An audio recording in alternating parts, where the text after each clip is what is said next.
Welcome to Business Innovators Radio, featuring industry influencers and trendsetters sharing proven strategies to help you build a better life right now. This is your host, Alicia Dubrell from Insight Media.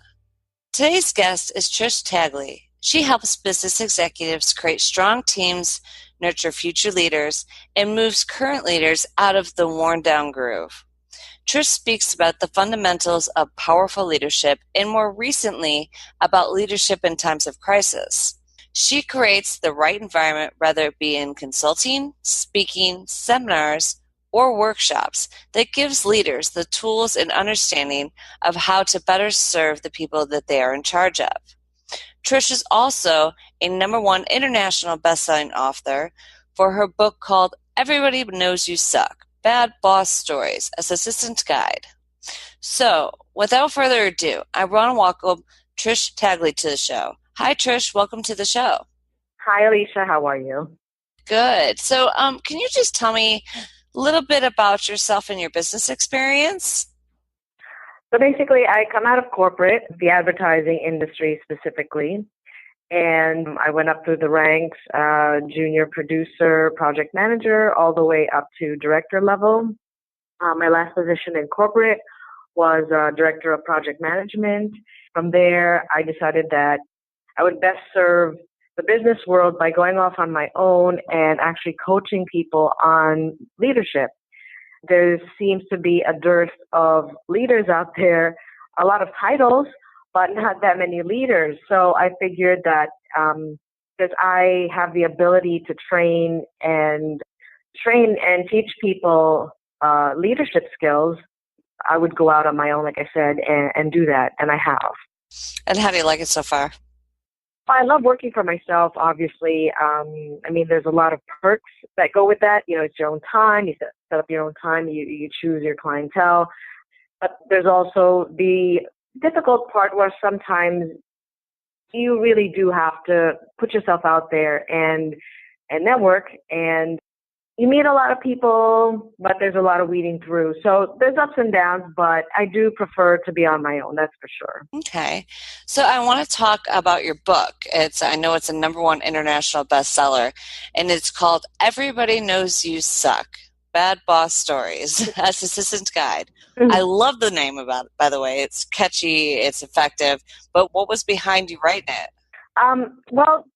See, a lot of people, again, are promoted to the point of incompetence.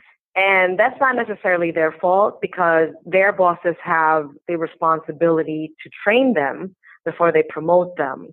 Or maybe they're really doing well at their level, and then they say, okay, let's promote her so she can or he can teach other people how to do what they do. But they don't have that skill. And a lot of times, a lot of people really don't care about the people that they're managing. They only care about themselves. So there's something called managing up and managing down. So the people who manage up very well, a lot of times get promoted, but they don't, again, have the necessary skills or the desire to build leaders and leadership within the company. And I think that's wrong. There's a lot of books out there, positive leadership, positive this, positive that. It's great. It sounds great to be positive, but the truth of it is not everything is positive, and we have to look ourselves in the mirror and say, am I really being the leader? Am I really fulfilling the role that I'm supposed to? And therefore the title of the book. Because a lot of people think that just because they have the VP title, they're gold.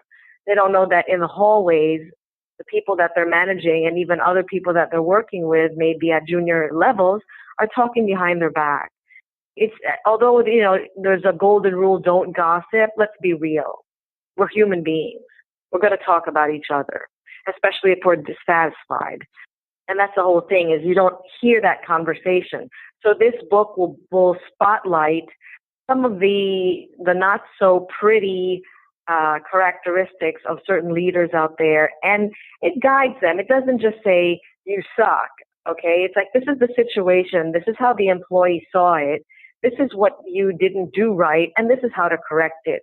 So it's not really just pointing out all the bad stories. It's helping you see yourself for who you really are if you're willing to admit to yourself your mistakes and then helping you correct those mistakes.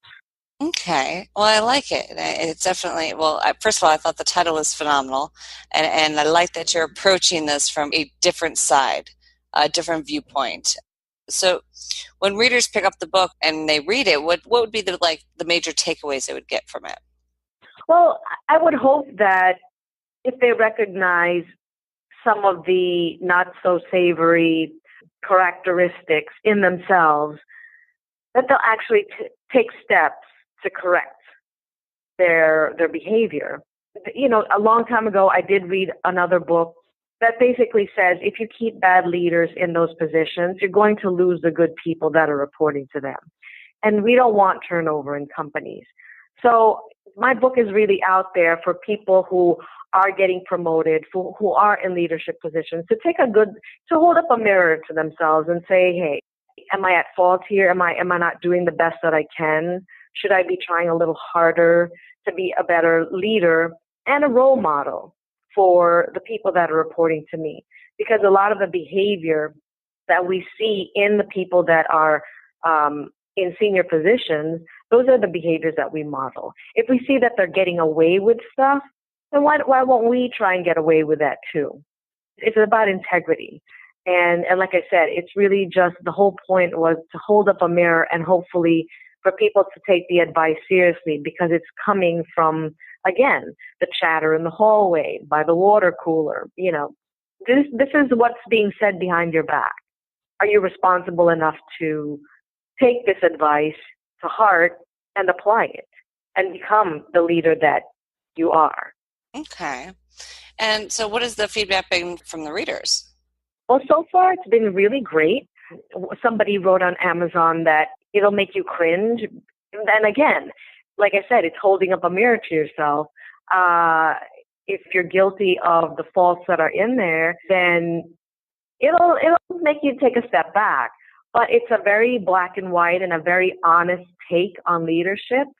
And the feedback's been pretty good. The feedback has been really good as well from people who have managers that have these flaws. But the one thing that, you know, when they come back to me and say, oh, you know, this is my boss. You described my boss exactly. What I say to them is, okay, so this is how your boss is now. How are you going to be when you get promoted? Keep that in mind.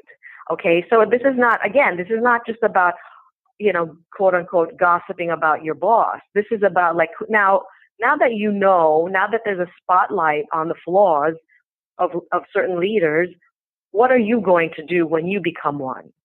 How are you going to perform? How are you going to act? How are you going to take this responsibility? So it's also a guide for the soon-to-be leaders, up-and-coming leaders in companies, for them to make sure that they don't fall into the same patterns that their supervisors have. Okay, yeah, no, that totally makes sense.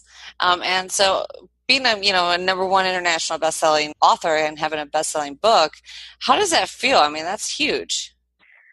Well, actually, I was surprised because, as you mentioned, I took the opposite approach.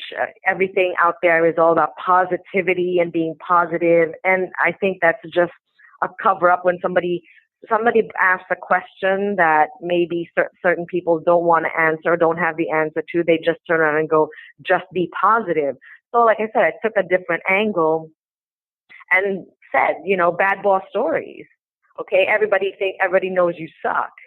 So again, I'm coming from a different angle, and I didn't know how that would be perceived and if people would actually pick it up, but they have. And to me, it's great because my whole focus is on turning titles into leaders, true leaders, not just empty titles, not just first SVP, EVP, whatever title you have, CEO, whatever. It's really turning you into the leader that you can be and that you should be for the people that you're leading. And again, the feedback has been great from both people in leadership positions and people who are reporting to leaders, and also from would-be leaders. it's good advice. I think it's good practical advice, which is lacking out there. There's a lot of fluff, and there's definitely no fluff in this. Okay, so do you use this book as a tool in your executive educator and business consulting business? Because you didn't just write a book; you wrote this book out of experience and also to help people. Yes, I do give talks on the fundamentals of powerful leadership and leadership in times of crisis. And of course, I do mention the book. Everything that's in there, I've actually lived it. Those are not all my stories, but I can relate to them. And definitely when I do give my workshops and my seminars and my talks, everything that's in there is incorporated into what I do. So I didn't just write a book and walked away from it. So I walked the talk, and everything ties back to what I say. You won't find me wavering on points or, see me in one situation and I'm different than in another situation. I'm very consistent across the board, and definitely this book lends itself to all the work that I do. And so what type of leaders and organizations do you help in your coaching business? I've worked with a packaged goods company. I've worked with a large international financial institution. I've worked with startups. Leadership can be found anywhere. It's just a matter of me, if people are interested in improving the leadership that they have, their management team, it's a matter of sitting down with the stakeholders in that company and asking them what specifically is the issue that you're trying to address, and then tailoring my programs to address those specific issues. Everything at the base is the same, but obviously you need to approach it no matter what industry you're working with, a tech startup, like I said, packaged goods, or financial institutions. You need to approach it from their viewpoint, with the language that they understand. I don't turn myself into a banker when I'm talking to a financial institution. I don't do that, or a financial advisor. But I definitely do the research around the language and use some of the terms. I don't go too jargony, because obviously if somebody looks me up on LinkedIn, they're going to know that I'm not from that industry, but I do learn about the industry enough to be able to be relatable to the people that I speak to. Do you find that most organizations are not running to their full potential because of the leadership? A lot of times that is the issue, is the lack of experience. We live in the world of startups. Every day somebody wants to start their own business, and they're successful up to a certain point. And that certain point is where the leadership skill and the experience ends. If you have somebody who, for example, there's a lot of technology startups. If you take somebody who's a developer, they might be able to lead a team up to a certain point, but there's a lot more business that you need to know beyond just leading that team and knowing your craft.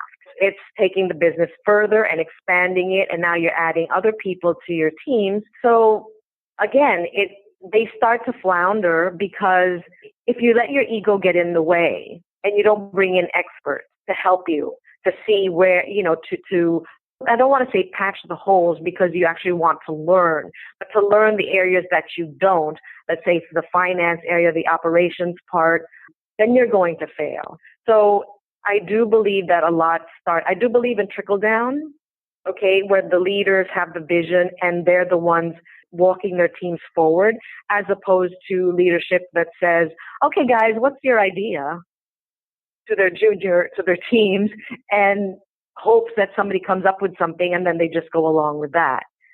Leadership is having the vision and having the strength to move, again, your teams forward in the direction that you want, while helping them learn those skills for themselves. So again, we go back to transparency. And this is something, again, that has to do with leadership. So I feel that a lot of businesses will fail and will start having retention issues once leadership starts to flounder. You work with a lot of different leaders. So do you find that most of them have, how do I say this, a common, they suffer from the same things, common denominators when leading their team? Yes, Yes, they do. Like I said, no matter what industry, it goes down to the basics. For me, leadership, again, this is something that I believe leadership is service. And if you're not coming from that perspective and you're not really being honest with yourself with regard to what you know and what you don't know, you're going to fail. So leadership is leadership no matter where you go, no matter what industry. It doesn't matter.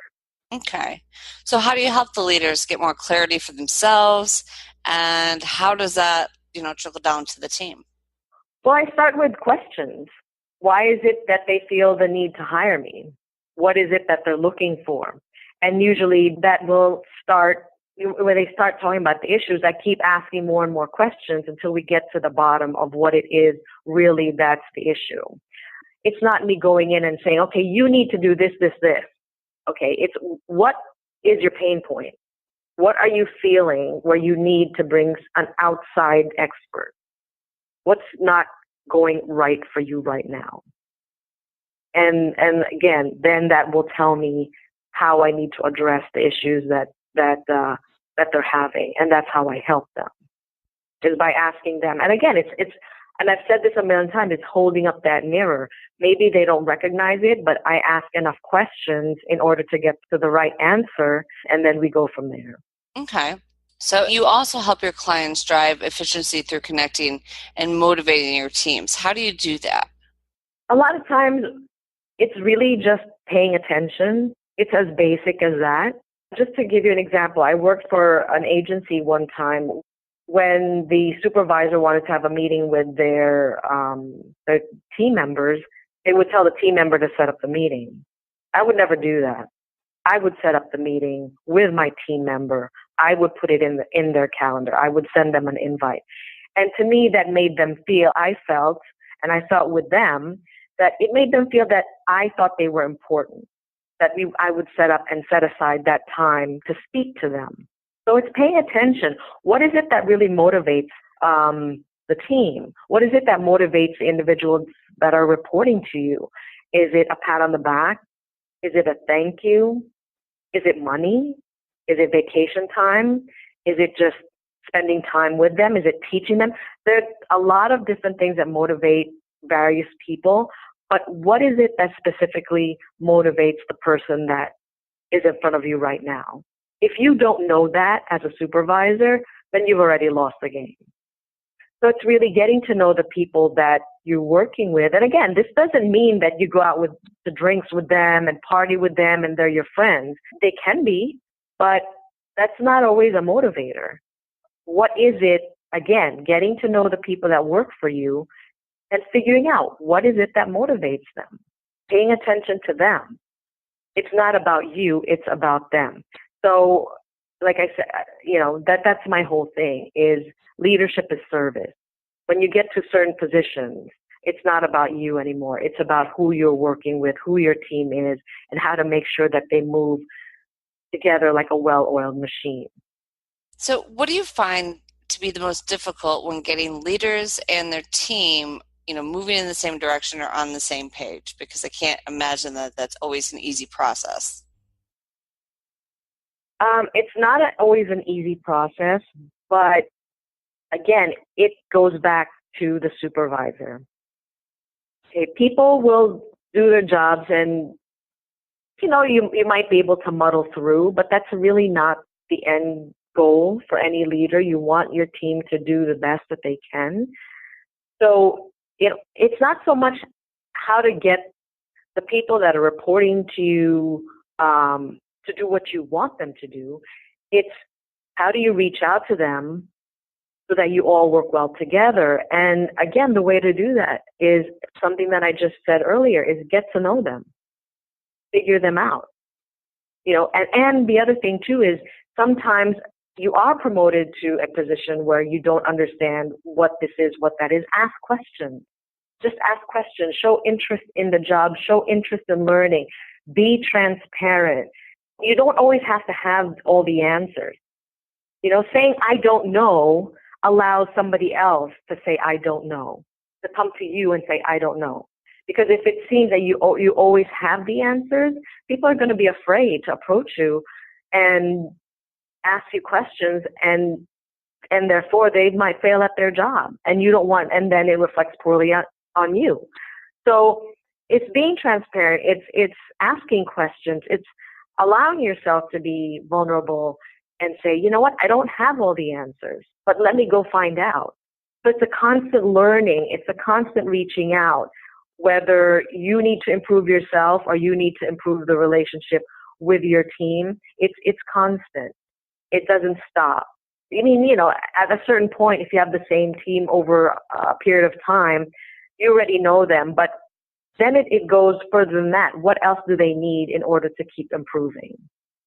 And hopefully they've already been promoted and you have a new team, because, you know, the point of being a leader is to make yourself redundant so that your team doesn't need you anymore. That, to me, that's the hallmark of a really good leader, is when your team doesn't need you anymore.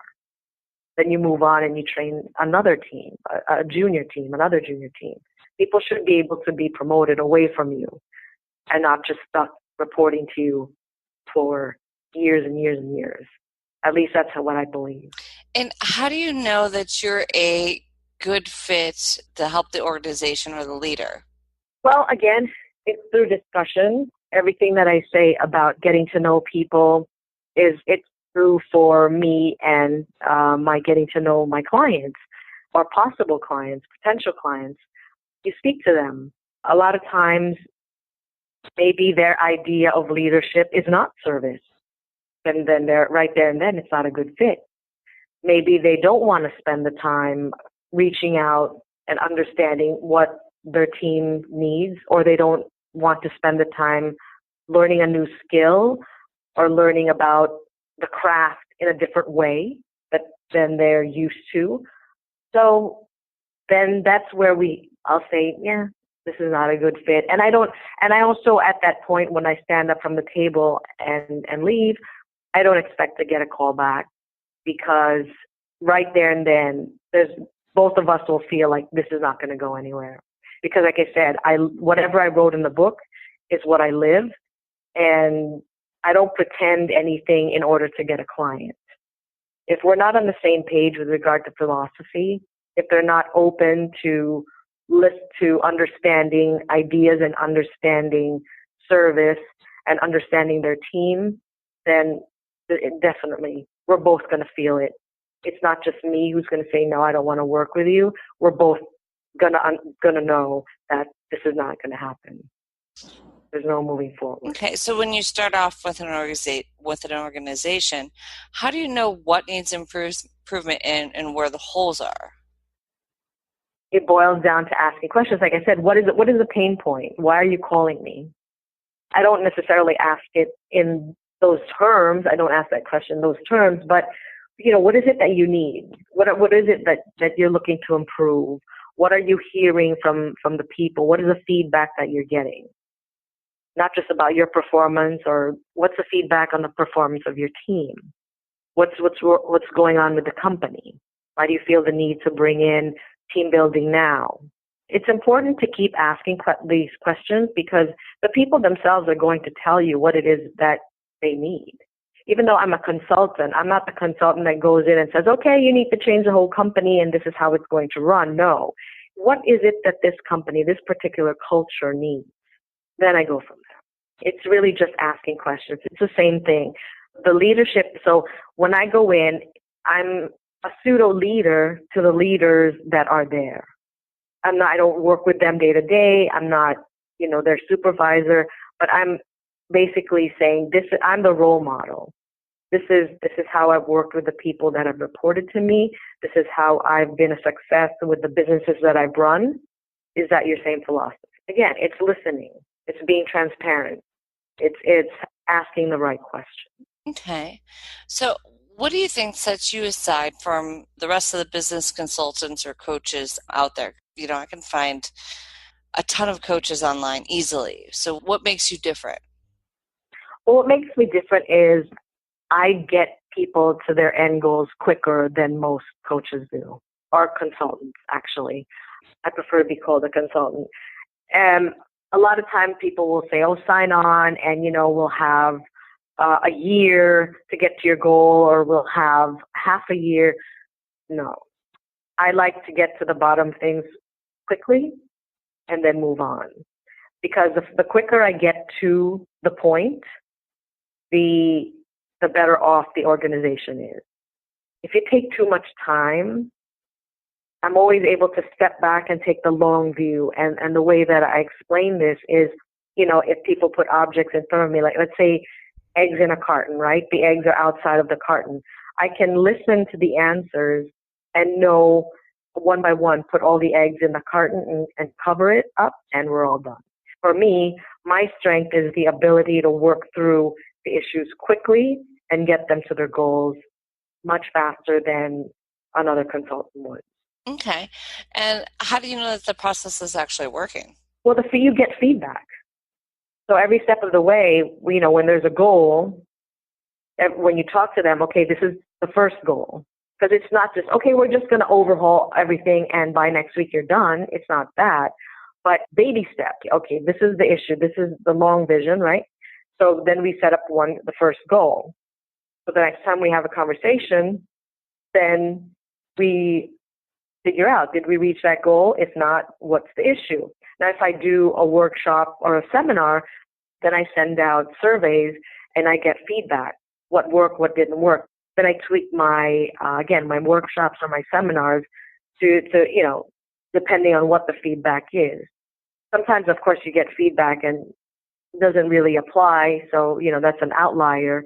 But I listen to the feedback that I get from my clients, and especially from the people who attend, because the clients don't always attend the seminars. It's their teams. So I listen to the feedback from them, and then I tweak whatever I'm doing. Okay, so can you maybe clear up a few myths or misconceptions that, maybe a business or a leader may have about hiring a consultant? Well, the biggest misconception is that you know it all. The other misconception is that you shouldn't let other people know that you don't know something. And I spoke about this earlier. The ability to say, I don't know, and I need help, I need to learn, that actually is a good thing. You always need to be growing when you're a leader. You always need to be growing when you're a supervisor. That's in that way you can better serve and better teach the people that report to you. Well, I am now in this position and I should know everything. It's totally false. You're a human being. You don't know everything. Find somebody that does know a little bit more than you do, because even like I said, for myself, I'm still learning. But find somebody who knows a little bit more and learn from them and continue that learning. Don't stop, because once you stop, then somebody else will surpass you. Either that or somebody's going to catch you in that little lie of a world that you've set up for yourself that, you know what you're doing. You're going to get caught. Forget appearing like Teflon. Just admit it. I don't know. I don't know what I'm doing. I don't know how to do this. I need help doing this. Just admit it. Just be truthful. Just be transparent. Okay, well, I have one more question, and this is probably the most important question for leaders out there that are struggling with their teams and that needs to bring in somebody like you to kind of help them take their business to the next level. So can you just tell us, how would somebody get a hold of you for your services? Well, I do have a website, and I do have a contact number. The website is invivoclarity.com. I'm sure a lot of people are familiar with the term in vitro, which actually means outside, and in vivo means inside. So it's invivoclarity, one word.com. And then my contact number is 917-385-0577.